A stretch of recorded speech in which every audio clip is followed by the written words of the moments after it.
Baik, bisa ya gini-gini ya pakai flashlight kayaknya. Aneh banget lagi. Udah aneh banget. Oke, baik. Kita mulai ya teman-teman ya. Bismillahirrahmanirrahim. Assalamualaikum warahmatullahi wabarakatuh. Selamat pagi apa siang ini jam 10 tuh? Siang ya udah ya. Oke, hari ini kita akan melanjutkan perkuliahan kita yang kemarin cuma 15 menit ya. Mohon maaf ya sebelumnya teman-teman ya untuk pertemuan kita sebelumnya. Karena ya kemarin banyak hal lah. Lalu minggu ini juga kelihatannya ada situasi lagi di mana kita kelihatannya nggak bisa kelas normal di hari Kamis karena tanggal merah. Jadi udah diinfokan ya sama Nara kemarin ya. Jadi nanti teman-teman semua sebagai pengganti kelas kita di hari Kamis nanti akan ada kuliah umum di hari Rabu besok jam 8 pagi sampai jam 12 ya. Udah dapat undangannya belum sih? Udah ya? Oke. Belum ya? Ya mungkin nanti bakal dikirimin mungkin sama Bu Wulan atau saya ya. Cuma mungkin nanti teman-teman bisa hadir dari jam, kalau bisa sih tepat waktu ya jam 8 karena tamunya nanti akan dari meteorologi. Itu acara apa kemarin namanya World Meteorology Day mereka. Kelihatannya akan digarap dengan serius sama mereka. Jadi hopefully teman-teman bisa datang biar bisa dapetin benefit yang terbaik dari acara tersebut begitu ya. Terus kalau nggak salah juga besok tuh ada isu ini ya, ada Presiden Prancis kunjungan ya, udah denger loh sih. Jadi kelihatannya teman-teman nggak boleh pakai kendaraan pribadi nggak sih atau bisa-bisa aja masih? Tapi ada yang biasa bawa motor nggak sih di sini? Ya mungkin besok nanti diatur aja lah ya gimana caranya biar nanti teman-teman bisa hadir, jangan sampai jangan sampai nggak mengantisipasi terus ya jadinya telat gitu datangnya ya. Oke, baik, kita akan masuk ke materi perkuliahan hari ini. Harusnya hari ini kita udah ngebahas tentang impedansi, refleksi dan juga transmisi gelombang EM nih ya kan, merupakan lanjutan dari materi sebelumnya itu tentang persamaan gelombang ya, yang kemarin cuma 15 menit itu. Tapi pada akhirnya saya udah sempat update di Epsilonnya. Udah masuk nggak sih video pembelajaran dari kelas sebelah? Udah sempat nonton belum? Setengah doang. Tapi udah ngerjain PR? Kok bisa? Belum nonton tapi udah ngerjain PR? Aman lah ya. Jujur sekali, bagus, terima kasih. Respect. Oke. Ya, jadi memang sebetulnya untuk PR yang kemarin udah dikasih terkait dengan persamaan gelombang itu ingin menguji untuk pemahaman teman-teman semua apakah sudah paham dengan materi yang menjadi bahan pembelajaran kita di pertemuan kita sebelumnya ya. Dan di sini ada 35 yang ngumpulin jadi satu orang nih. Siapa kira-kira pelakunya? Mari kita lihat. Atau nggak usah dilihat lah. Sepil evaluasi 46. Oke. Baik, di sini mungkin kita akan lihat ya pekerjaan dari beberapa teman-teman kita. Mau lihat dari yang paling awal ngumpulin apa paling akhir ngumpulin? Tengah-tengah. Gimana caranya yang lihat tengah-tengah, pilihannya dua aja tuh ya, paling awal atau paling akhir ya. Paling awal dulu kali ya. Paling niat dulu ya. Mari kita lihat. Jadi paling niat di sini ada 3. Siapakah orangnya? Ternyata ada Marcella, Rizkia dan juga Yusran Syah. Ada jam-jam yang aneh nggak nih? Ini sih kelihatannya aneh nih ya. Jam 12:30 malam nggak sih ini tuh? Bener ya Marcella ya? Kamu ngapain 12:30 malam ngerjain? Bukannya tidur. Emang ngerjainnya emang jam malam ya anaknya kelihatannya Marcella ini ya. Mana orangnya? Oh nggak ada. Oh ada, di sana. Gelap, maaf ya. Iya, di sini aja hitam semua tuh gak kelihatan. Oke, terus habis itu juga ada Rizkia siangnya, Yusran Syah sorenya gitu ya. Iya, sore lah ya. Oke. Terus kita spill juga nggak nih yang ngerjain paling terakhir? Oke, mari kita lihat siapa yang ngumpulin paling terakhir. Ini lama Bentar guys. Internetnya agak lemot. Oke. Oke, dan ternyata yang ngumpulin paling terakhir adalah gak mau ke kopi. Drum roll. Nah ini dia, ada Zahra, Raifal, sama Amelia. Zahra paling terakhir. It's okay. Good, gak apa-apa. Oke, nah sekarang dari 5 orang ini kita mau lihat pekerjaannya siapa nih? Ya udah ya, ada 2 nama tuh disebut ya, Zahra sama Raifal ya. Kita coba lihat. Siapa dulu nih? Zahra dulu, Pak. Oke. Saya download dulu nih pekerjaannya Zahra sama pekerjaannya Raifal. Oke. Senang banget tuh, siapa tuh yang senang banget tuh? Siapa namanya? Kita yang happy banget ya kalau temennya. Punya siapa namanya? Amanda siapa? Ya udah nih, fokus sama 2 ini dulu ya. Kok bentar, kok punya Zahra nggak bisa di-download sih?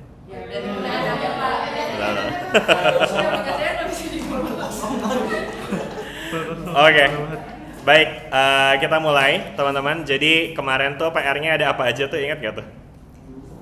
Dia ngomongin soal persamaan gelombang kan ya teman-teman ya.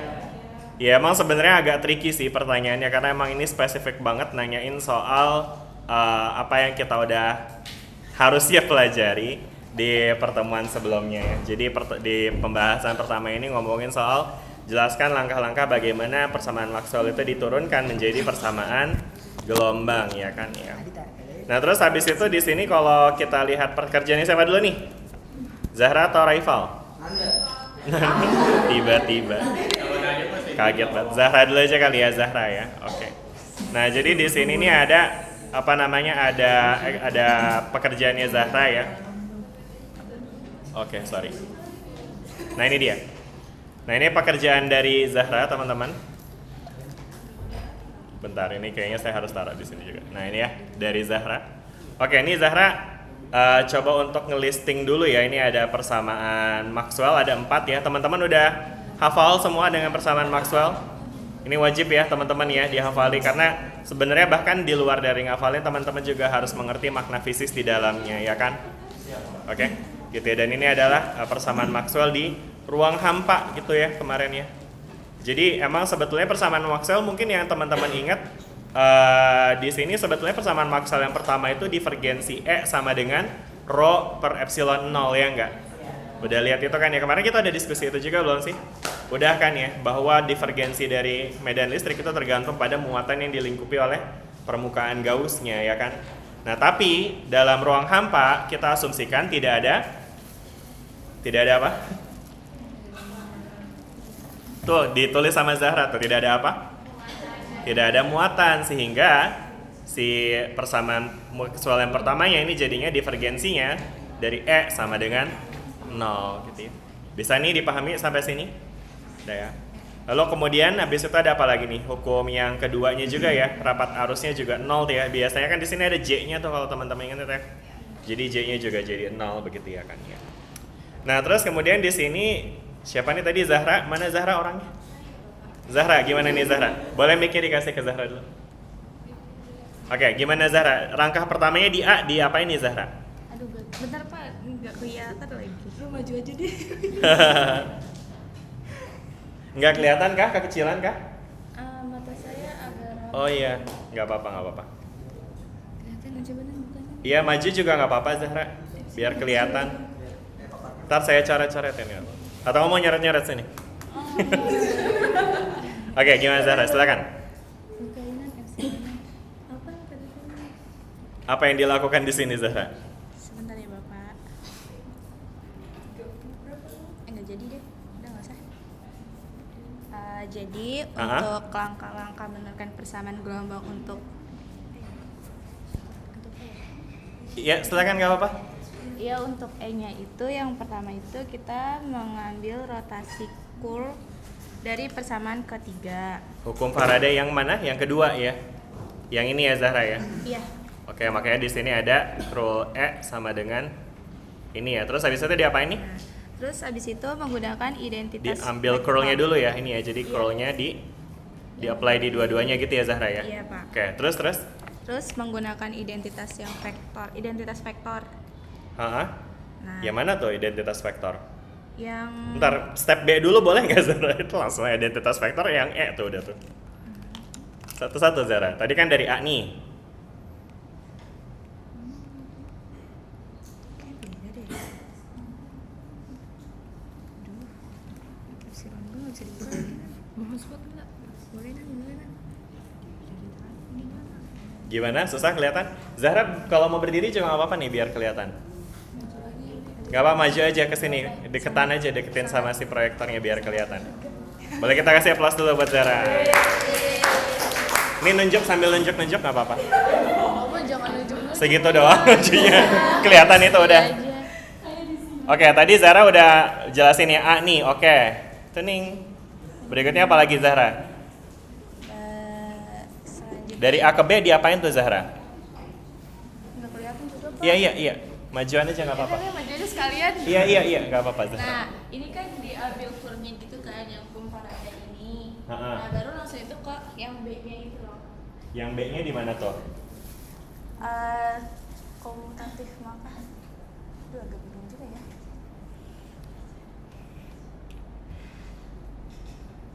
Tuh, kelihatan nggak? Udah gede ya? Udah gede banget kayaknya Zahra. Udah. Iya, gimana Zahra? Dari A ke B diapain lagi nih? Diturunin, Pak. Diturunin? Ya. Are you sure Zahra? Kelihatannya sih enggak sih Zahra. Zahra ini cuma nukar doang nih.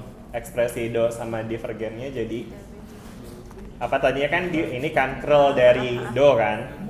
Ini tuh Zahra cuma nukar doang sebenarnya di sini ya kan. Dipisah gitu, Pak. Jadi Ditukar ya, ditukar ya. ditukar ininya. Oke. Ini teman-teman sambil nyimak juga ya. Oke ya. Jadi di sini tadi tuh di awal Zahra mulainya dari hukum Maxwell yang kedua ya. Terus habis itu diterapkan curl ya di kiri dan kanannya jadinya kayak gini. Terus habis itu yang di dalamnya ini ditukar nih.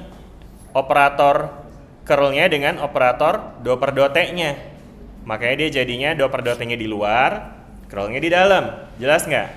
Oke, lanjut Zahra. Dari 2 ke 3. Dari hukum Ampere Maxwell tuh. Yang mana tuh? Setelah yang B itu kan diituin ke dari hukum Ampere Maxwell itu jadi curl XB Curl B sama dengan curl B sama dengan mu 0 epsilon 0 do E per do T ya. Which is yang kalau di persamaan 2 itu adalah yang ininya ya. Jadi ininya diganti gitu ya Zahra ya, benar nggak? Iya, benar. Jadi apa tuh kalau diganti? Jadi mu ini Pak. Iya ini jadi jadi mu, lo enggak ini kan iya ini diganti dengan ini kan? Iya. Sebelah kirinya tetap ya masih ya. Jadi kirinya jadi begini, kanannya jadi mu. Jadi ini ya, mu betul ya. epsilon 0. Mu 0 epsilon 0 di pangkat 0 per dt pangkat 2. Kenapa jadi pangkat 2 nih Zahra? Kan tadi ininya cuma pangkat 1 nih. Disubstitusi Pak. Substitusi? Dalam persamaan. Ke dalam persamaan yang ini. Nah, itu dia teman-teman. Jelas nggak teman-teman sampai sini nih? Jadi di siapa namanya sama Zahra ini tuh disubstitusikan. Jadi negatif do per do t dari mu 0 epsilon 0 do e per do t gitu ya kan? Makanya jadi ini kan konstan kan, koefisien kan? Pindah aja ke depan. Sedangkan ini do per do t diturunkan lagi terhadap do e per do t ya kan? Makanya jadinya turunan kedua gitu ya. Jadi ini ekspresi turunan kedua nih. Dah sampai situ teman-teman juga bisa dipahami. Oke Zahra, lanjut Zahra. Yang E sekarang Zahra, diapain lagi nih yang E? Gunakan identitas vektor yang ini. Buat apa nih Zahra identitas vektor yang ini?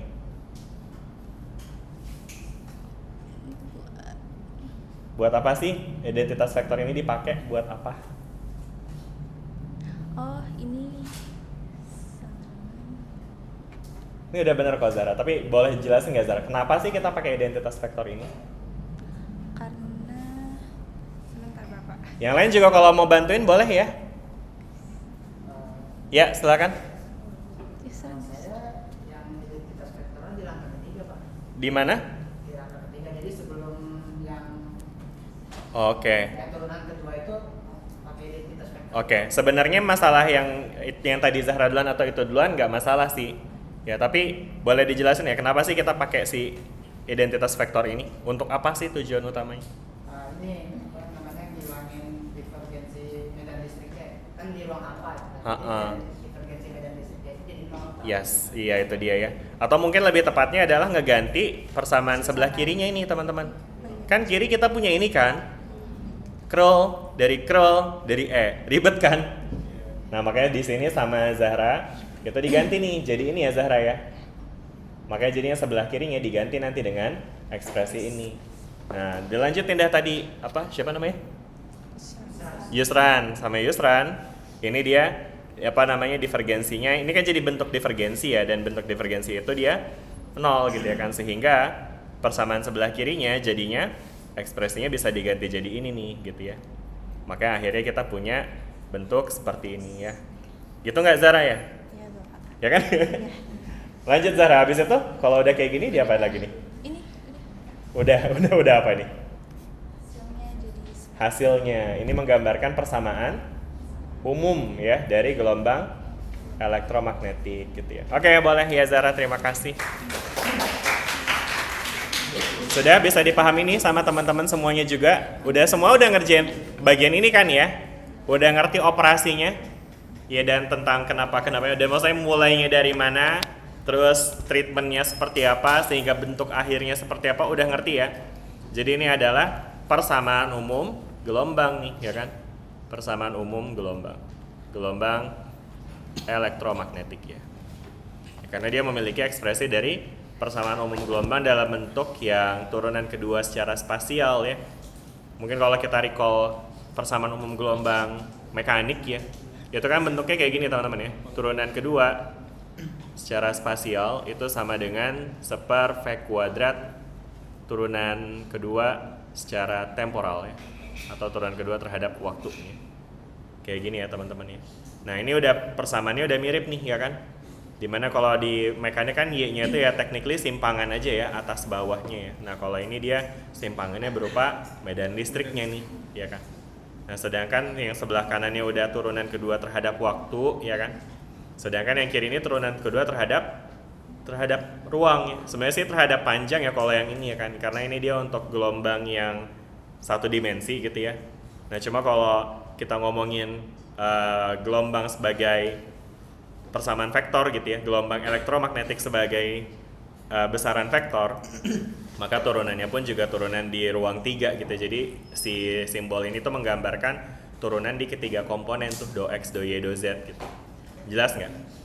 Ya. Untuk E-nya ini pun juga harus ada panahnya nih ya, karena ini E-nya itu dia memiliki komponen EX, EY, dan EZ gitu teman-teman. Udah ya? Jelas nggak nih sampai sini nih? Gitu ya. Jadi dengan menggunakan operasi curl ini kita jadi bisa lebih mudah lah gitu ya mengeliminasi si bentuk dari divergensi B dan juga divergensi E-nya ini ya, gitu ya. Divergensi E-nya sih terutama ada di sini. Udah deh, nanti teman-teman juga bisa lihat ya persamaan dari gelombang ini sebenarnya gelombang listrik sih, karena ini kan medan listrik ya pakainya ya. Nah nanti dengan cara yang sama, namun mungkin dengan hukum Maxwell yang keempat ya, ketika teman-teman lakukan cara yang sama, nanti teman-teman bisa dapetin persamaan umum gelombang B, gelombang magnetnya, ya kan? Ya nanti bentuknya pun juga bakalan mirip sebetulnya, gitu. Dan akhirnya dari situ kita dapat persamaan umum gelombang elektromagnetik, gitu ya. Oke, sampai sini udah jelas? Jelas ya? Oke deh, sip. Nah terus kemudian habis itu ini ada pertanyaan yang kedua yang akan dijawab oleh siapa tadi yang kedua? Raihlah. Yang mana kita coba lihat nih pekerjaannya. Raifal, kok Raihlah sih? Rafael anjay. Oke, jadi sama Rafael ini ngerjain Rafael ya sebenarnya, Raifal lagi. Nah ini Raifal, mana sih jawabannya? Bentar. Pertanyaan jawab, oh ini dia nih, jawaban untuk nomor 2 nih. Nah ini dia. Nah jadi pertanyaannya seperti itu tadi ya kan ya. Bentuk vektor dari persamaan yang tadi itu yang barusan kita turunin ya, katanya secara implisit mencakup 3 persamaan skalar ya. Oke, nah ini apa aja persamaannya? Nah ini dijawab nih sama Raifal ya, Raifal bener ya. Oke, ini katanya kayak gini ya. Oke. Nah terus habis itu persamaan tersebut menjadi penting untuk dinyatakan dalam bentuk komponen dikarenakan. Oke. Tapi ini kayaknya harusnya ini kita udah bisa menghilangkan si ekspresi si ininya sih, si apa namanya gradiennya sih.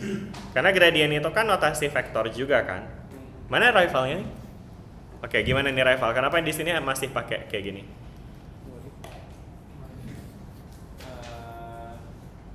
Kenapa masih pakai kurang tahu sih Pak, tapi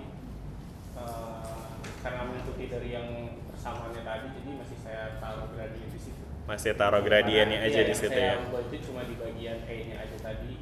Oke. Untuk vektornya kan. Vektornya gitu ya. Oke deh. Nah, jadi mungkin kalau teman-teman lihat, ingat nih si gradien itu dia juga memiliki apa namanya komponen vektor ya kan ya. Jadi kalau misalnya gradiennya merupakan komponen vektor, E-nya juga merupakan vektor yang punya komponen ya kan. Kemudian ini kok tiba-tiba ada seperce kuadrat? Perasaan tadi kita oh ya, emang di sininya seperce kuadrat ya saya tulisnya. Oke. Ya jadi ini seperce kuadrat, kemudian habis itu ini adalah do per do t dari E gitu ya kan ya. Nah, maka nanti teman-teman bisa bayangin nih si divergen ini si gradien kuadrat ini itu esensinya adalah turunan kedua dari komponen masing-masing ya. Di komponen X, di komponen Y, dan juga di komponen Z gitu ya kan. Waduh, gimana nulisnya nih? Do kuadrat per do Z kuadrat gitu ya kan. Oke. Sedangkan E-nya adalah apa komponen dari E? EX, EY, dan EZ gitu ya. Sama dengan seperce kuadrat dikalikan dengan oh ini ada do per do E-nya lagi ya, do per do T ya kan. Atau mungkin kalau kita operasikan ya do per do T-nya ke masing-masing komponen ini, berarti nanti dia kan ada EX, EY, EZ gitu ya kan. Nah nanti berarti kan ini kita akan bisa mengalihkan ke semua komponen gitu ya. Sehingga nanti di sebelah atas itu kita akan punya do per do T dari EX, kita punya do per do T dari EY, dan kita punya do per do T dari EZ gitu ya. Nah udah deh, dari sini nanti kita bisa ambil nih komponennya masing-masing ya. Jadi untuk yang bagian atas itu sama dengan seperce kuadrat dikali dengan yang ini ya. Atau do kuadrat EX per do X kuadrat sama dengan seperce kuadrat do kuadrat E per EX lagi ya, do T kuadrat gitu ya. Nah terus dilakukan untuk ketiganya, akhirnya dapat seperti ini ya. Jadi artinya better ini kalau udah ditulis dalam komponen itu nggak usah ditulis dalam divergen lagi gitu, nggak usah ditulis dalam gradien kuadrat lagi, tapi kita bisa tuliskan seperti ini yang mana again ini tuh menggambarkan persamaan umum gelombang ya yang memiliki bentuk do kuadrat Y per do X kuadrat sama dengan seper V kuadrat tadi ya, do kuadrat Y per do T kuadrat gitu. Udah jelas nggak nih teman-teman sampai sini? Oke?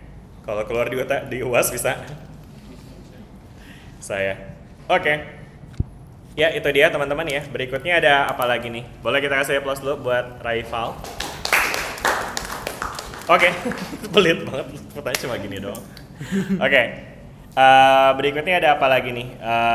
Kita di sini juga punya pertanyaan nomor 3. Ngomongin soal arah ya. Arah dari apa namanya? Ya ini ya, jelaskan analisis terhadap divergensi gelombang bidang dari medan listrik E mengarah pada kesimpulan bahwa medan tersebut harus tegak lurus terhadap rambat gelombang. Ya ini agak tricky nih ya. Jadi mungkin kita bisa serahkan ke pengumpul yang awal kali ya. Tadi kan 2 tuh kayaknya pengumpul yang akhir ya. Oke, siapa nih berarti nih? Chelsea, mana Chelsea orangnya? Ada? Oke. Bentar, saya coba lihat dulu ya pekerjaannya ya. Chelsea nggak apa-apa, mau jelasin? Oke, mari kita lihat ya pekerjaannya Chelsea. Rizky Chelsea Rahmadani.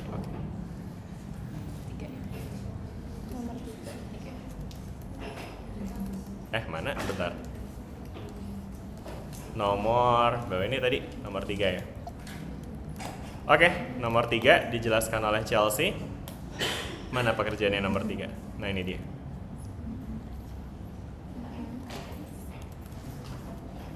Oke, nah ini jawaban dari Chelsea ya. Boleh nih Chelsea sambil dijelasin gimana nih maksudnya? Apa nih? Kita mulainya dari mana nih, Chelsea?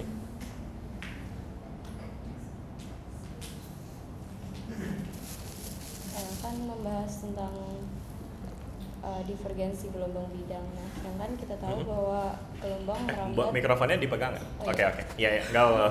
Maaf Pak. Iya. Nah, di situ kita kan ngebahas tentang divergensi gelombang bidang dari medan listrik. Nah, kita misalkan bahwa gelombang itu merambat dalam arah Z, sehingga medan listrik itu dapat kita tulis sebagai E sama dengan E0 E epsilon eksponen Eksponen. Apa-apa? eksponen min kz min kz min omega t. Nah, kita menggunakan hukum Gauss, yaitu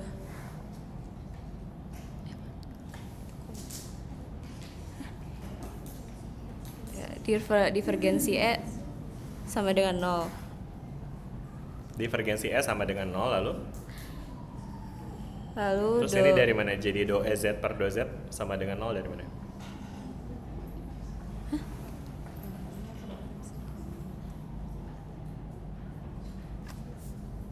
karena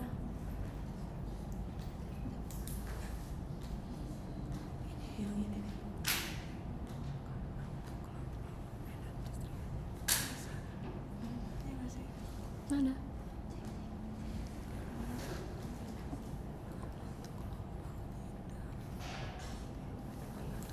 Hening banget ya nungguin Chelsea jelasin. Santai aja Chelsea, nggak apa-apa. Oke, karena untuk gelombang bidang itu medan listrik hanya bergantung pada arah Z dan waktu T. Jadi komponen EX. Mungkin pertanyaan saya lebih ke gini sih. Kan kamu tulis kayak gini, Iya. oke? Terus habis itu kamu jelasin artinya apa? Artinya ini, ya kan? Nah, boleh nggak jelasin kenapa ini artinya begini?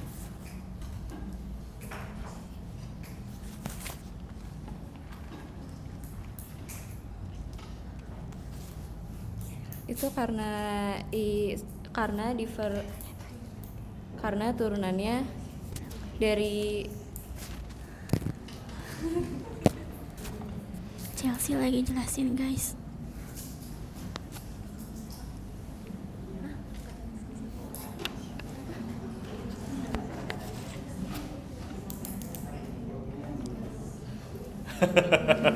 Yusran katanya mau nambahin Bapak. Boleh, siapa nih yang nambahin? Yusran. Boleh, gimana Yusran? Silakan Yusran. Gak apa, jatahnya Yusran juga ada nih sebagai pengumpul pertama nih. Tuh, Yusran. Yusran juga bertanggung jawab nih. Lo gitu. Gimana Yusran, gak apa-apa? Dibantuin. Silakan. Gak apa-apa, minum dulu, oke?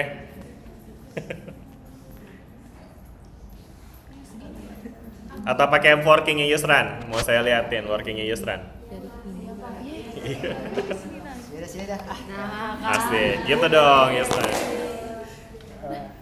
Tadi pertanyaannya apa Pak?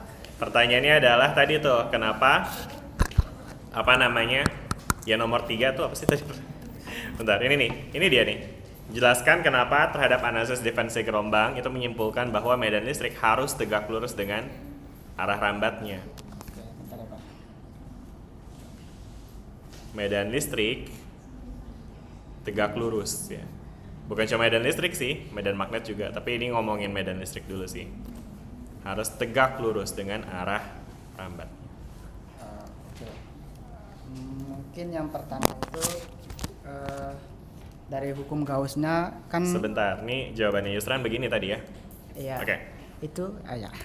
Oke, yang pertama itu mungkin dari hukum Gaussnya kan untuk gelombang elektromagnetik di ruang hampa tanpa muatan bebas, hukum Gauss itu menyatakan bahwa divergensi medan listrik itu hasilnya 0. Betul. Nah, yang mana berarti tidak ada sumber atau sink medan listrik di dalam gelombang itu sendiri, Pak. Oke. Terus yang kedua ada implikasi pada komponen medannya. Nah, jika gelombang merambat di arah Z, maka komponen medan listriknya hanya bergantung pada Ini apa namanya? Eh, dozet ya. Ini implikasinya gimana nih implikasinya? Sebentar Pak. Ini sih sebenarnya ekspresinya mirip kayak yang ditulisin sama Chelsea tadi ya. Jadi kan si statement Yusran yang iya. pertama bilang divergensi medan listrik sama dengan 0 gitu ya kan. Ya, Nah, oke. implikasi itu artinya apa sih Yusran? Hal ini menunjukkan bahwa gelombang bidang itu harus merambat pada untuk gelombang bidang yang merambat pada arah Z, maka komponen medan listriknya di komponen arah medan Z listrik harus harus 0 nol. gitu ya. Nah, Nah, kenapa nih begini? Nah, mungkin kalau misalnya nih nggak nol itu jika tidak nol akan ada fluktuasi medan listrik yang tidak sesuai dengan divergensi medan listrik sama dengan nol, Pak. Jika tidak 0, maka divergensinya berarti nggak 0 gitu. Ya, akan ada fluktuasi medan yang tidak sesuai dengan divergensi medan listriknya sama dengan nol. Oke.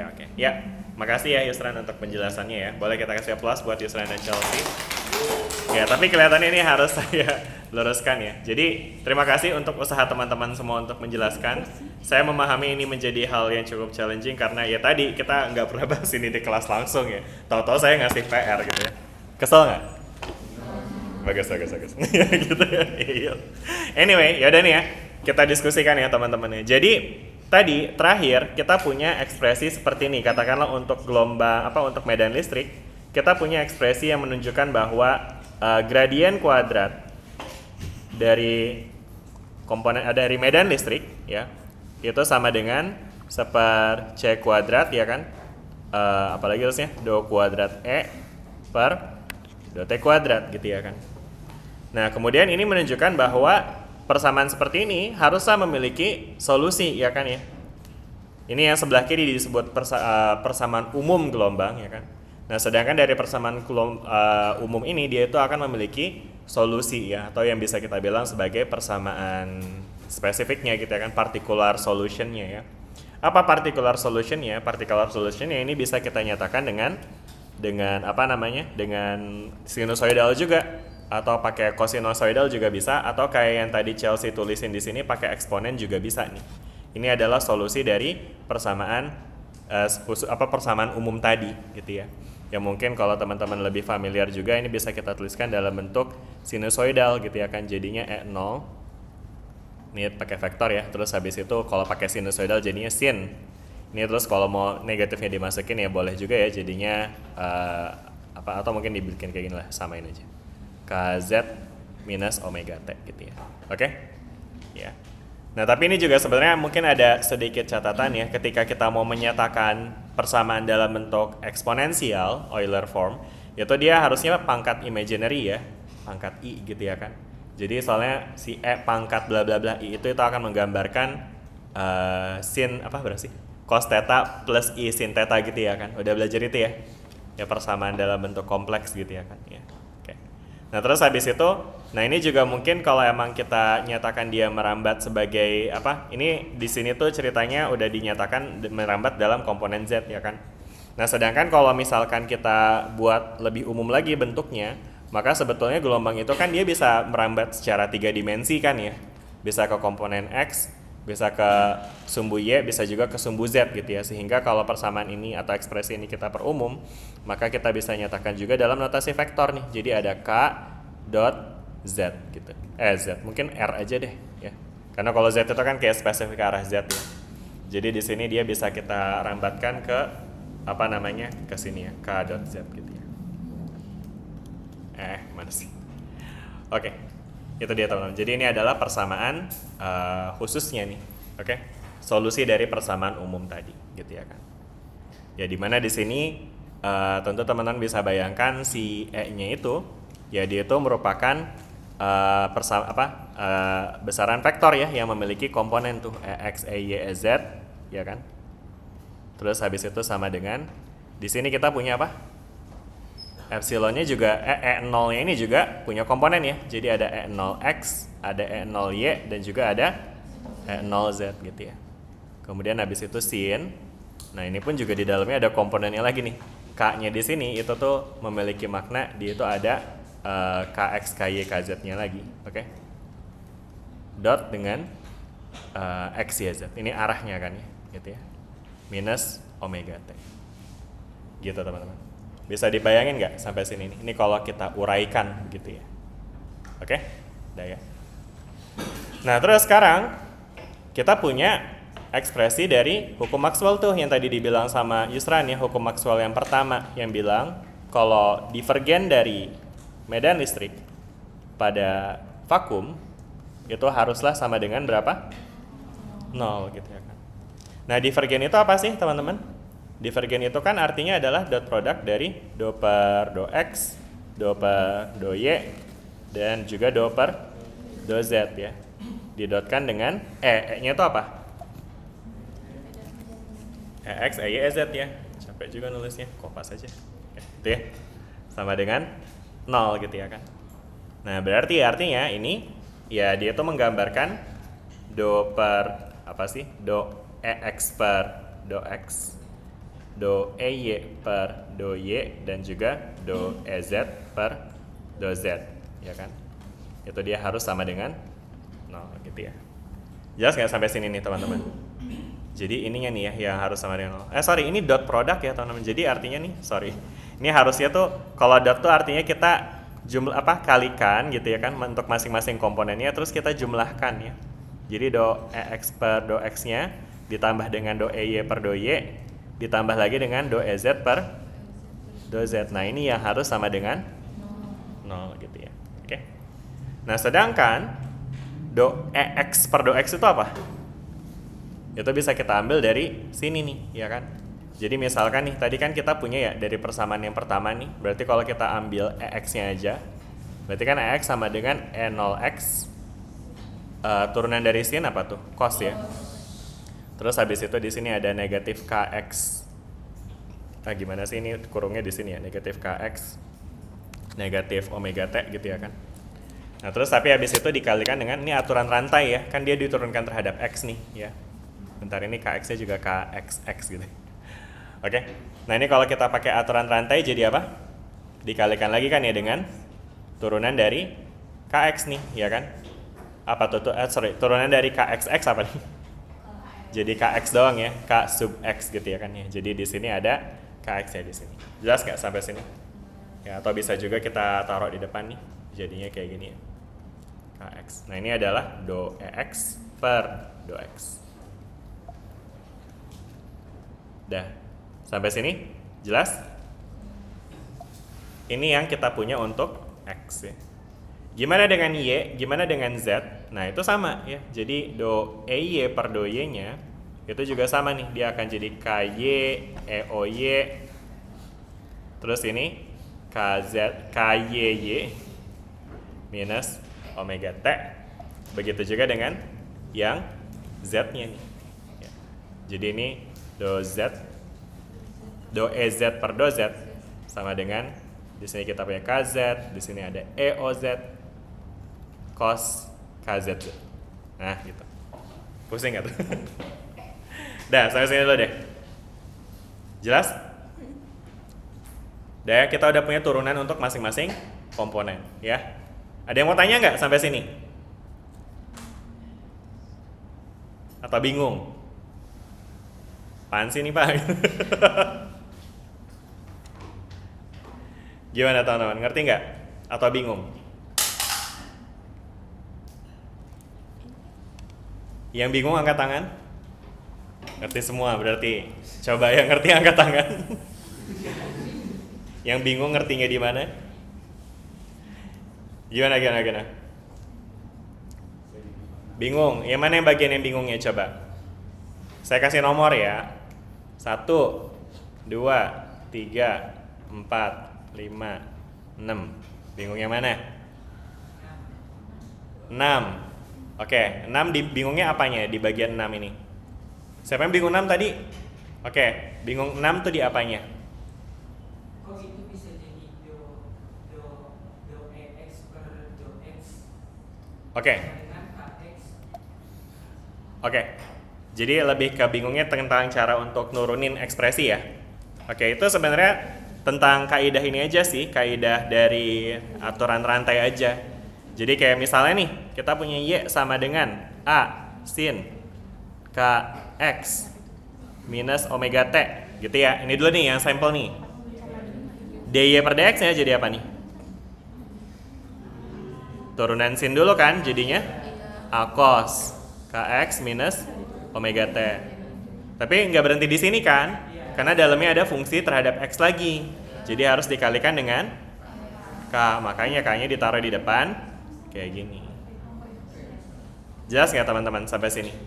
Sederhananya sin-nya berubah jadi cos, terus A-nya nongol di depan, gitu aja. Jelas nggak? Ini pun begitu ya. Tadinya kan untuk X itu ekspresinya cuma EOX sin negatif KXX minus omega T. Turunannya jadinya sin-nya berubah jadi cos, K-nya nongol di depan. Udah begitu aja. Jelas untuk 6? Oke, udah mantap. Makasih yang nanya ya. Ini saya seneng nih, kalau nanya bisa jadi kebingungan teman-teman tuh kebingungan semua orang tahu. Jadi nggak apa-apa, tanya aja. Pertanyaan teman membantu yang lain. Silakan. Udah clear buat 6. Ada lagi nggak yang bingung? Ya, silakan. Boleh kasih mic-nya. Apa yang dibingungin?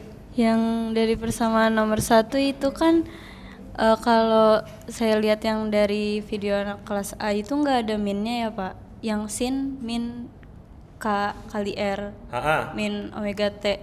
Oke. Tapi di situ ada minnya, kenapa Pak? Kenapa? Karena jawabannya Chelsea.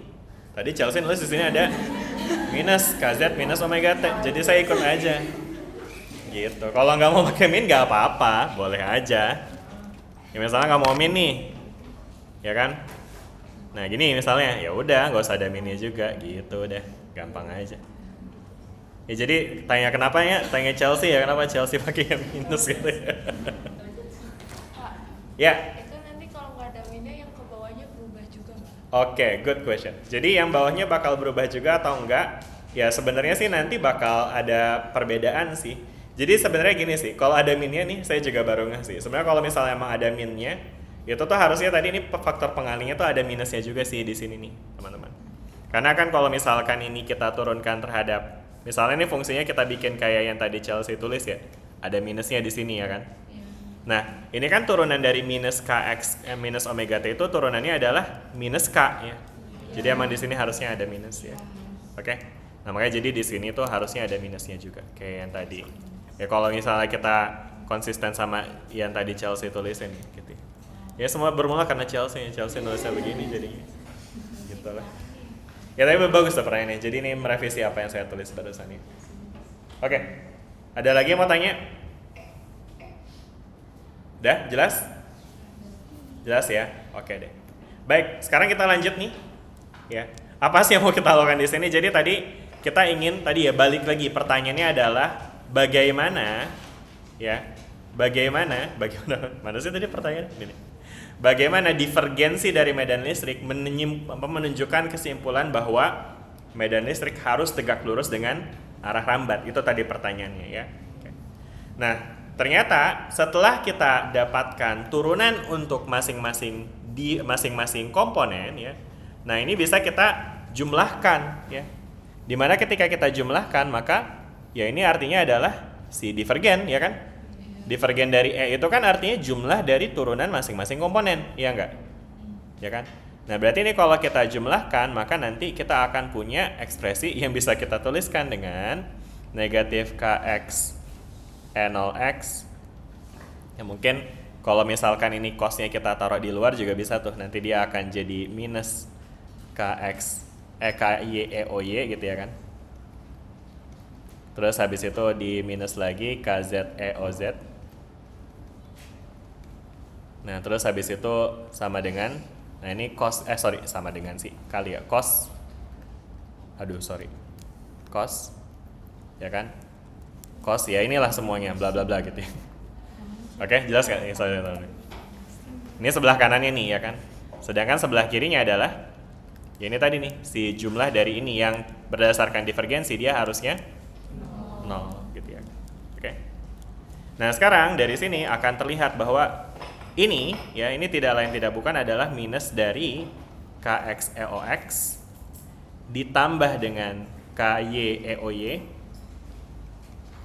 ditambah dengan Kz dengan EOZ gitu ya kan.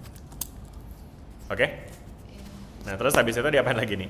Nah, ini apa nih teman-teman? Kx EOX, Ky EOY, Kz EOZ itu tidak lain tidak bukan adalah dot product dari K dot EO gitu. Jelas nggak sampai sini nih teman-teman? Ya kan? Nah, apa kesimpulannya? Kesimpulannya K dan K dot EO itu sama dengan 0 ya. Dimana K ini teman-teman, ini kan tadi bilangan gelombang ya, yang dia itu faktor pengali dari X, Y, Z yang sebenarnya artinya dia itu menggambarkan arah rambat ya. Jadi ini arah rambat. Jadi vektor yang menggambarkan arah rambat. Sedangkan E-nya itu menggambarkan arah medan listrik ya kan. Nah, sedangkan di sini kita punya dua vektor yang didotkan sama dengan 0 ya. Masih ingat nggak teman-teman sifat vektor yang kalau dotnya sama dengan 0 berarti sudut antara mereka adalah 90 derajat, betul ya kan. Ingat nggak tuh aturannya?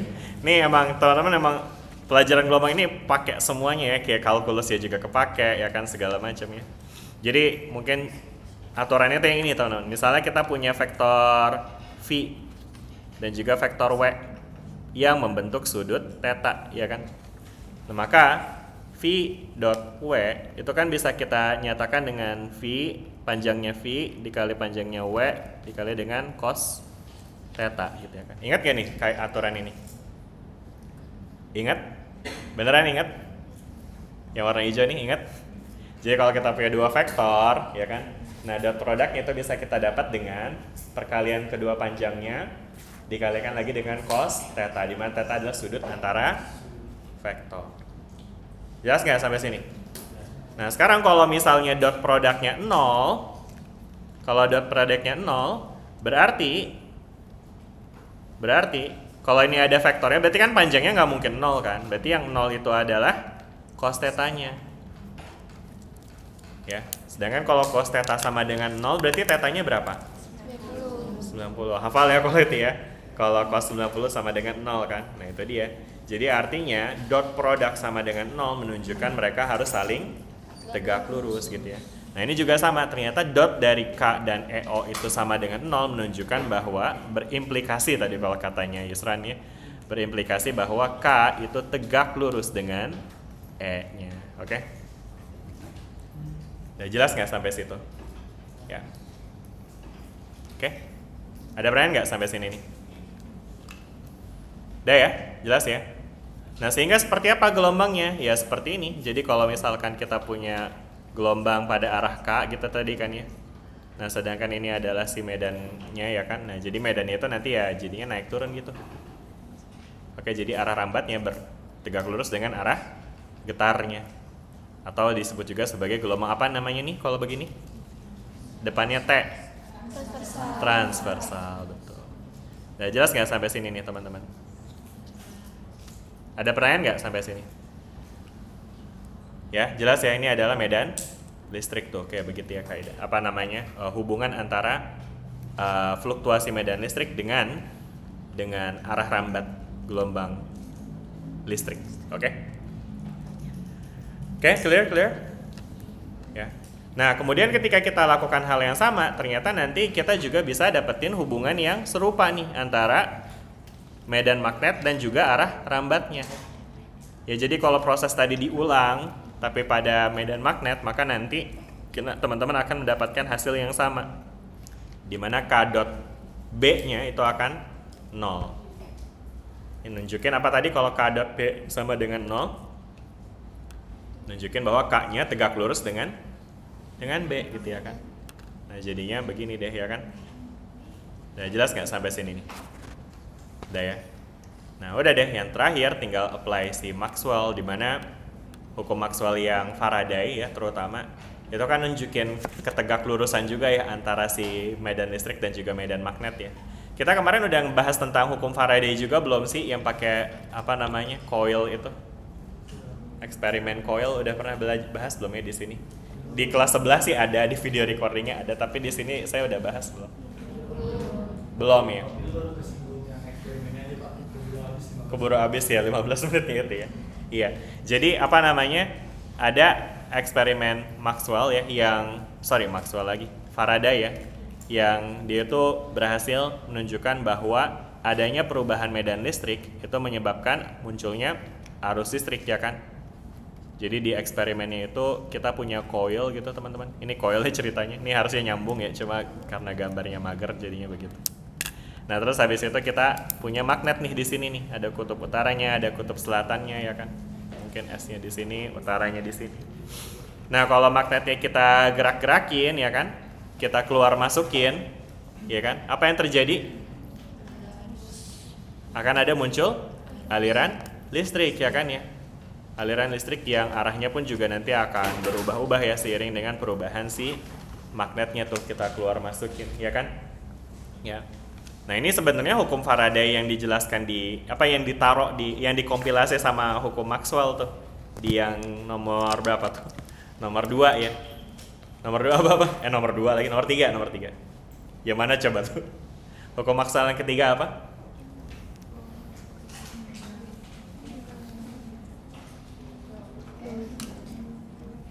Ini sama dengan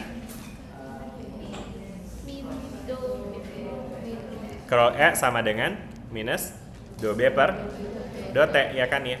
Apa artinya? Artinya apa?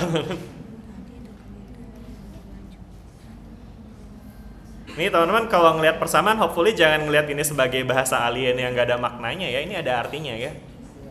Artinya itu adalah ya yang itu eksperimen tadi. Tapi teman-teman bisa kaitin gak? Ini hukum Faraday namanya ya. Ada yang ingat gak nih? Hukum Maxwell yang nomor 3 atau hukum Faraday istilahnya.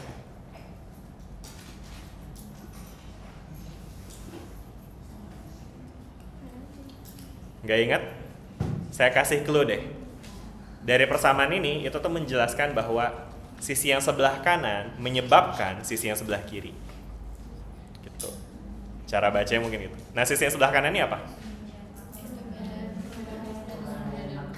Perubahan medan magnet terhadap waktu. Menyebabkan sisi sebelah kiri apa? Perubahan medan listrik itu. Sirkulasi medan listrik. Jadi perubahan medan magnet menyebabkan sirkulasi medan listrik. Di eksperimen ini perubahan medan magnet dia maju-majuin menyebabkan arus listrik yang melingkar itu ya kan. Jadi kan ketika ada medan listrik yang bersirkulasi itu nanti arus listriknya juga bakal melingkar jadinya. Gitu. Ya jadi eksperimen ini ya dirumuskan nih sama Faraday kayak gini gitu dan diambil sebagai sama Maxwell sebagai ya formula yang membangun gelombang elektromagnetik itu. Jelas nggak sampai sini nih? Ya jadi hopefully teman-teman juga bisa melakukan hal yang serupa untuk keempat persamaan Maxwell lainnya ya. Ya teman-teman ya, bisa ya. Ya, nanti ngajarin murid-murid teman-teman nih. Ada yang cita-cita jadi guru nggak sih? Ini kan pendidikan semua ya. Tapi yang bercita-cita jadi guru ada nggak sih? Nggak ada. Jujur banget ya. Tapi teman-teman kira-kira gimana? Teman-teman udah kepikiran belum sih selesai dari kampus ini mau kerja jadi apa? Enggak juga. Ada yang udah kepikiran belum? Nara jadi apa? Mapres nggak sih Nara? Wih, Mapres nih biasanya cita-cita tinggi. Boleh nih Nara? Saya mau jadi bos batubara, Pak. Bos batubara. Amin. Amin ya. Kenapa batubara? Nara? Biar bisa beli karya, Pak. Mewujudkan nama Nara di dalam Naraya gitu. Oke. Tapi motivasi teman memilih pendidikan fisika itu apa? Kalau saya pengen tahu deh. Kan ada juga nih pendidikan kimia kayak atau mungkin pendidikan matematika atau mungkin apa kayak gitu yang lain. Kenapa milih pendidikan fisika? Ya pengen tahu aja saya beneran. Kepencet saya, Pak. Hah? Kepencet. Gimana? Kepencet. Aduh kocak banget lagi.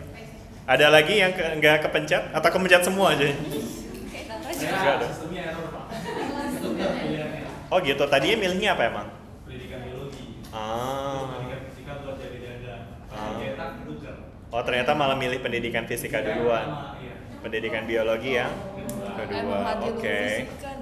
Oke, udah 2 orang nih ya salah jurusan. Berarti yang lain apa salah jurusan semua? Enggak kan? Enggak tahu sih, makanya coba-coba. Ada lagi nggak? Saya pengen tahu nih. Second choice. Pilihan pertamanya apa? Pilihan pertamanya apa emang? Teknik apa? Teknik fisika. Apa? Kimia. Oke. Yang lain? Second choice juga. Sama ya, banyak kan pilihan kedua ya. Oke. Ya tapi iya sih. Tapi maksudnya kenapa kalau emang pilihan kedua pendidikan fisika, kenapa emang nggak fisika aja? Maksudnya kenapa kalian milih pendidikan fisika? Kepencet, iya. Yang lain?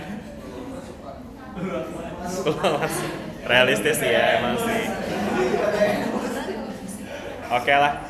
Iya sih. Tadinya gini loh teman-teman, saya tadi kenapa saya nanyain, karena maksudnya ketika saya ngajar mahasiswa pendidikan, motivasinya tadi selalu kayak teman-teman harus ngerti supaya nanti teman-teman pas ngajarin anak-anak, teman-teman juga ngerti gitu. Tapi kelihatannya gak ada yang mau jadi pengajar ya. Oke lah. Ya mungkin motivasinya apa ya? Saya lagi mikirin cara memotivasi teman-teman. Mungkin gini teman-teman. Teman-teman pernah nggak ngelihat pemain bola latihan lari di kon terus lari zigzag gitu? Pernah ya? Nah sekarang pas mereka tanding, ada nggak situasi kayak gitu di mana pemain numpuk gitu terus dia lari zigzag gitu? Kadang-kadang iseng banget nih. Kadang-kadang, tapi mungkin malah bisa jadi lebih nggak beraturan kan ya. Tapi karena dia udah melatih motoriknya, dia jadi bisa menghadapi pemain itu tadi, ya kan? Ya. Nah itu juga yang saya mau tekankan di sini. Meskipun kita hari ini lagi belajar ini, besar kemungkinan teman nggak bakal ketemu ini lagi nanti, ya. Nah tapi,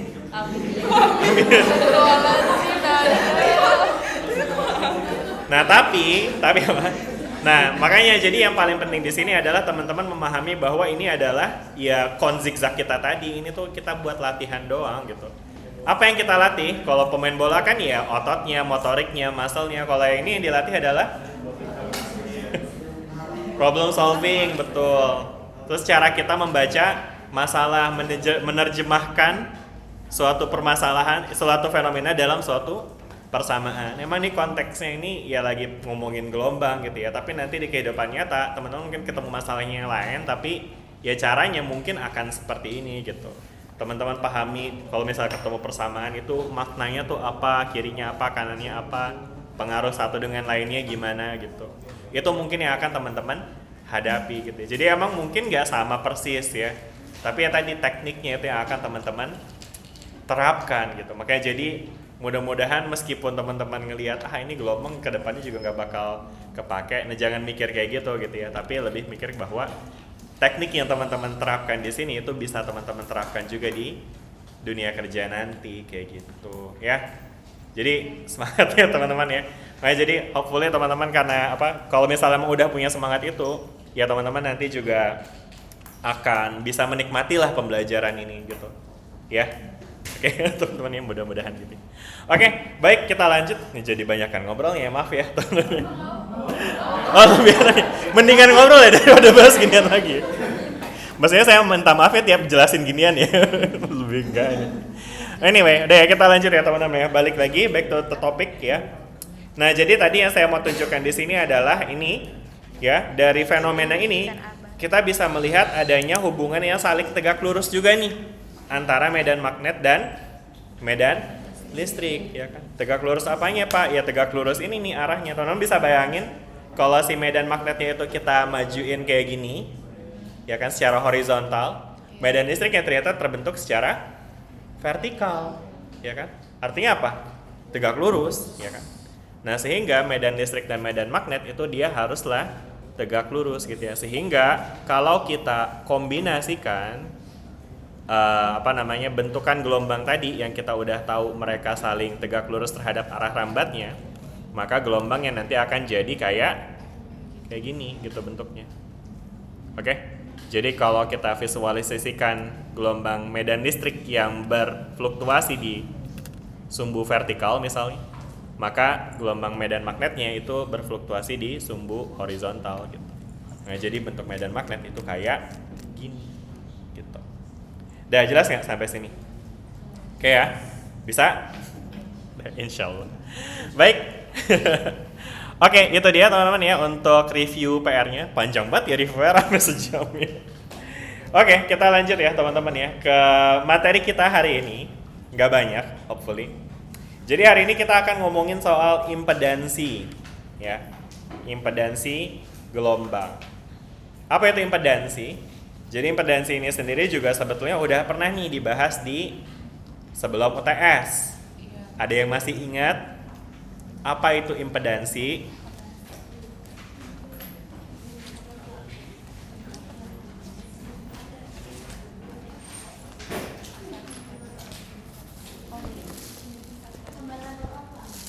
Apa?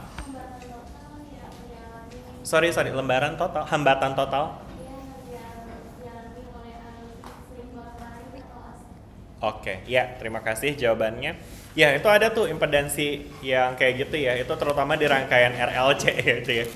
Ya tapi ya nanti kita akan berkaitan dengan itu juga ya, tapi ternyata impedansi ini juga bisa kita kaitkan pada konteks gelombang secara umum. Jadi maksudnya nggak cuma pada gelombang elektromagnetik, tapi juga pada gelombang mekanik juga teman-teman ya.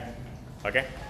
Nah jadi intinya si gelombang impedansi ini dia itu akan menggambarkan karakteristik dari bagaimana suatu gelombang melalui suatu medium gitu ya. Jadi karakteristiknya itu akan ditentukan oleh si impedansinya. Nah, karakteristik apa yang digambarkan oleh impedansi? Nah, ini secara persamaan kalau kita ngomongin gelombang mekanik ya, ini review sifatnya.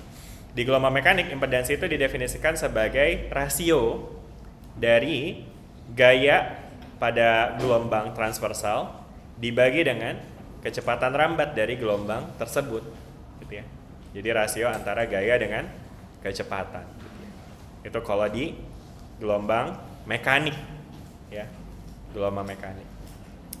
Nah, kemudian dari si gelombang mekanik ini ada penurunan persamaannya yang long story short. Long story short gitu.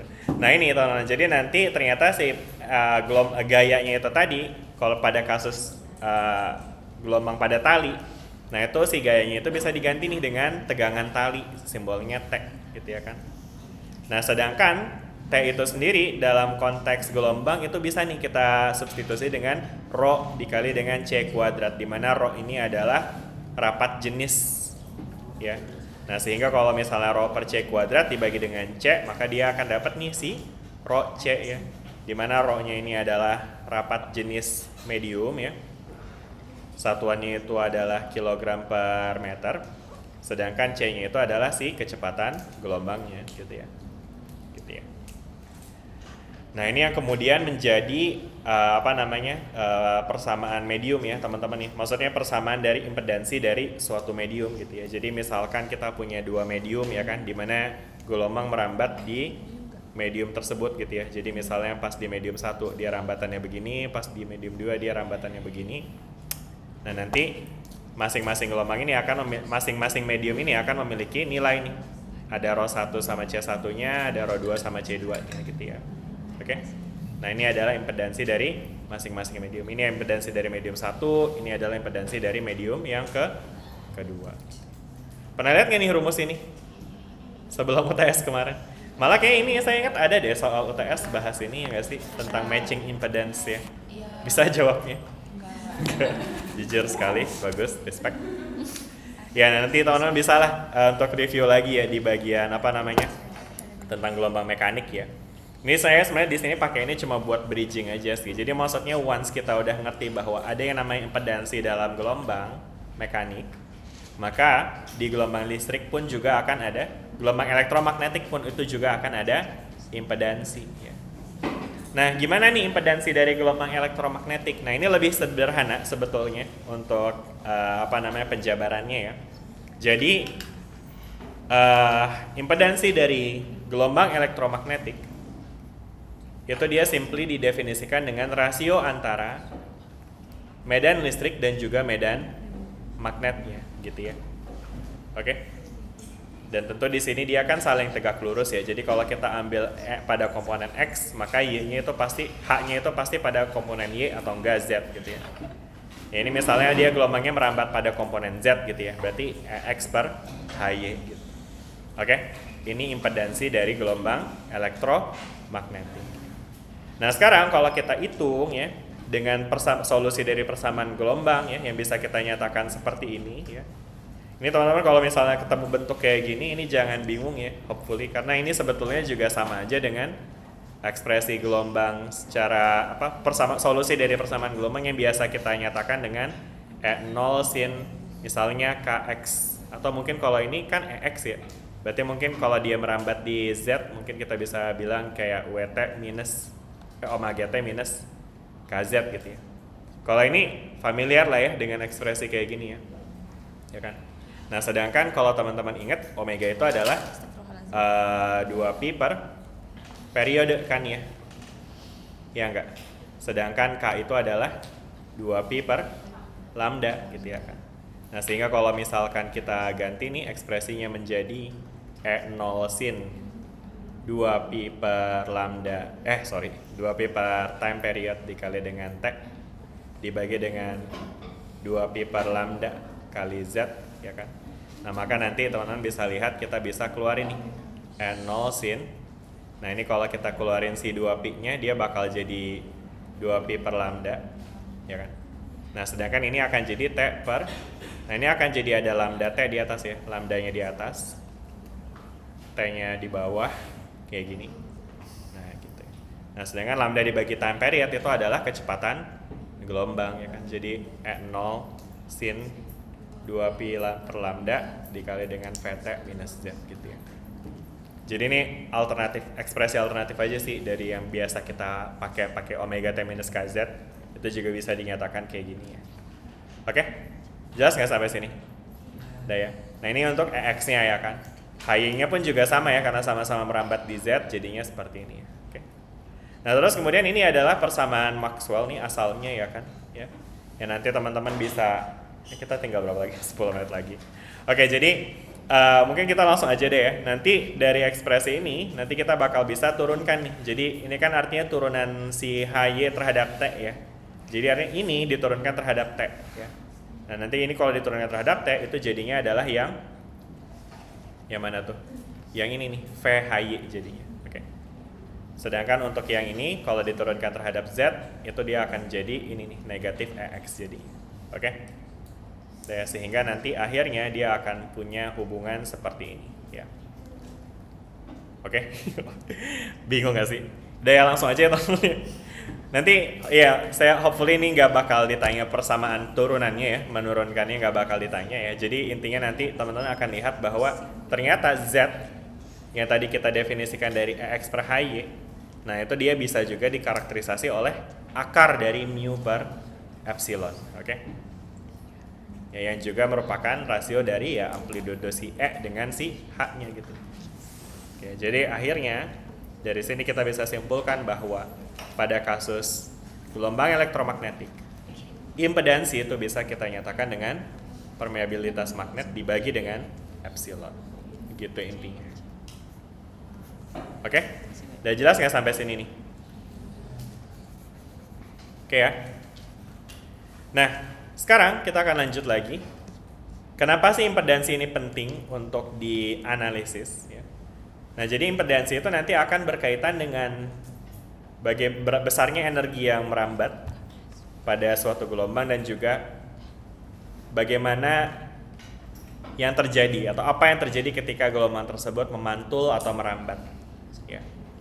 Jadi kita bisa dengan menggunakan analisis impedansi kita bisa melihat fenomena dari pantulan dan juga rambatan dari gelombang gitu ya. Nah, bagaimana fenomenanya? Jadi fenomenanya mungkin di sini kita bisa kaitkan dengan balik lagi ke gelombang apa namanya? Gelombang apa ini? Gelombang mekanik ya. Nah, jadi ketika kita punya gelombang mekanik ya kan. Nah, nanti di sini kita bisa gambarkan. Mana ya gambarnya? Kayaknya mesti ada gambarnya. Gambarnya nggak ada. Oke. Oke, mungkin di sini aja deh, pakai gelombang listrik aja deh. Nah, jadi ketika kita ngomongin soal gelombang listrik ya. Nah, ketika gelombang listrik itu merambat ya ke suatu bidang permukaan. Jadi teman-teman bayangin ini medium ya. Ini ada Z1, ini ada Z2. Z tadi apa artinya? Impedansi. Jadi Z1, Z2 ini menggambarkan ini ada dua medium yang berbeda. Contoh gimana? Misalnya ini udara gitu ya. Terus di sini ada kaca. Jadi di sini ada gelombang nih yang mau masuk dari udara ke kaca. Nah, gelombangnya ini digambarkan pakai ini. Ada gelombang datang ya, atau bahasa Inggrisnya incident ya, incident wave ya. Jadi di sini ada gelombang yang datang. Ya. Ini representasi ini teman-teman bisa bayangin ya, EI sama H ini maksudnya EI itu artinya medan listrik incidentnya gitu ya. Yang dia tuh ada begini-begininya ya kan. Di H juga sama nih, dia tegak lurus kan begini-begini ya kan. Oke. Merambatlah tuh dia ke sini ya kan. Jadi teman-teman bisa bayangin ini kayak kaca cahaya yang sedang OTW ke bidang batas kaca. Oke. Nah, ketika dia masuk ke dalam ketemu bidang batas kaca, maka nanti akan ada dua hal nih yang mungkin terjadi. Yang pertama, dia bisa diteruskan, ditransmisikan, bahasa Inggrisnya transmitted ya. Yang artinya nanti ada gelombang listrik dan gelombang magnet juga yang bisa kita notasikan dengan ET dan HT di sini. Jadi sub T ini artinya transmisikan, diteruskan gitu ya. Sedangkan ada juga yang dipantulkan gitu ya. Dan ketika dia dipantulkan nanti dia ada HR sama ER ini. Oke? Gitu ya. Nah, ini kalau teman-teman lihat di sini ada pantulan nih, ada dua jenis ya nanti ya, ada internal reflection sama ada external reflection. Apa ini artinya internal reflection? Jadi internal reflection itu adalah pemantulan gelombang yang tidak merubah fase gelombangnya. Oke? Jadi maksudnya apa nggak berubah fase gelombang? Jadi teman-teman bisa bayangin nih kalau misalnya ini dia pas tepat menyentuh bidang batas ini E-nya itu lagi ke atas ya, EI-nya lagi di atas. Nah, maka pas dia mantul ya dan berubah menjadi ER-nya itu tetap berarah ke atas gitu.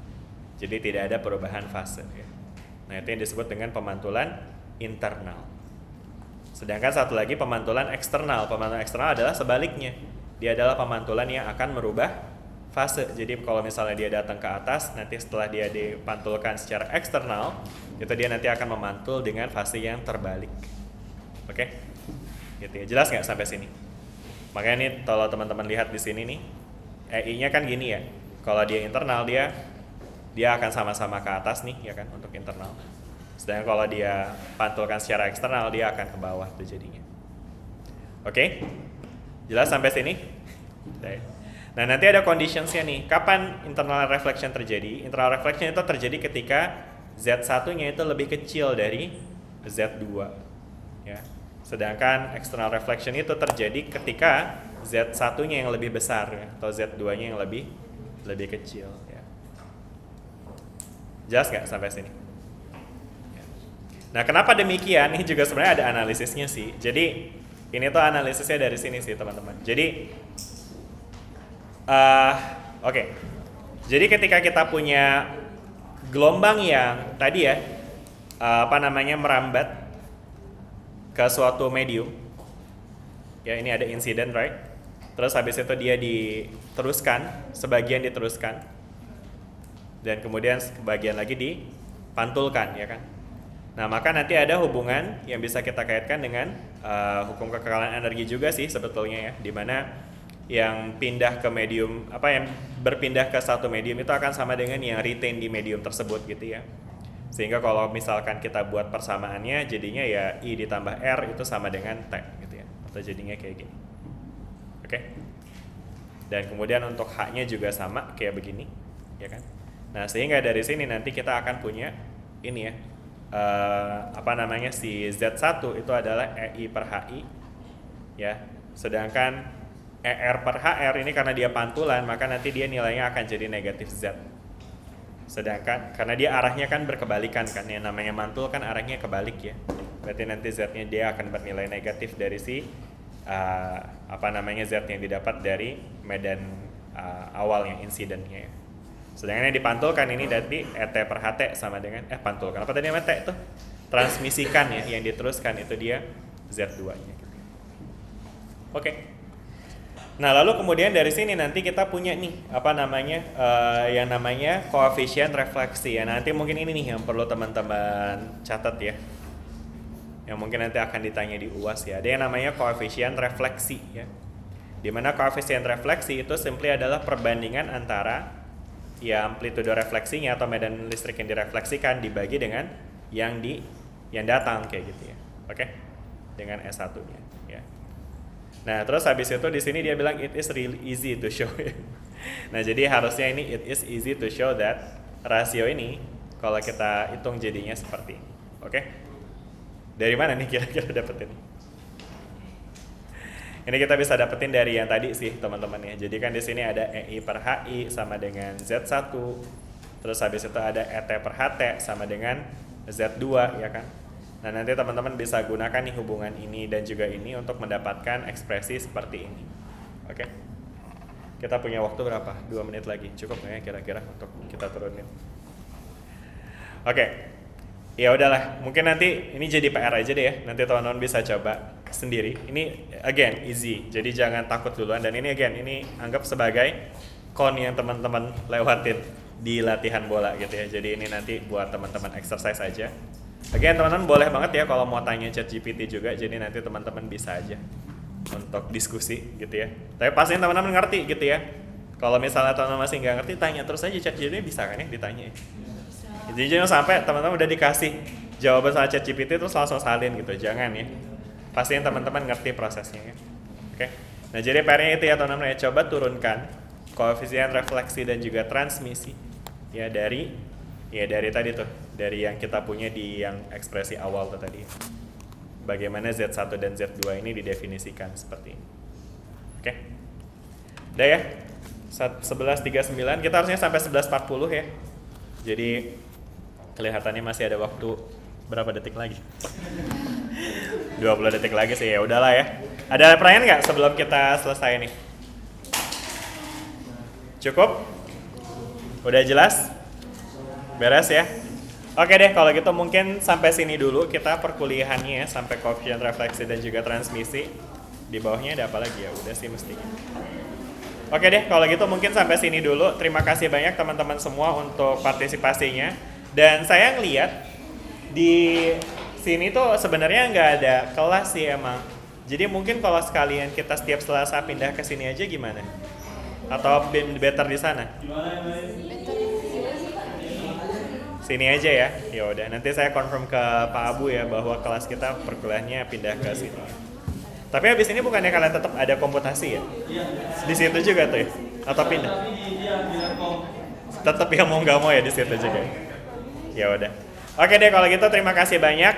Sampai ketemu lagi minggu depan. Mungkin besok sih. Besok saya juga bakal datang insya Allah acaranya. Jadi sampai ketemu besok ya di acara kuliah umum. Dan semua assalamualaikum warahmatullahi wabarakatuh. Waalaikumsalam warahmatullahi wabarakatuh. Terima kasih Pak.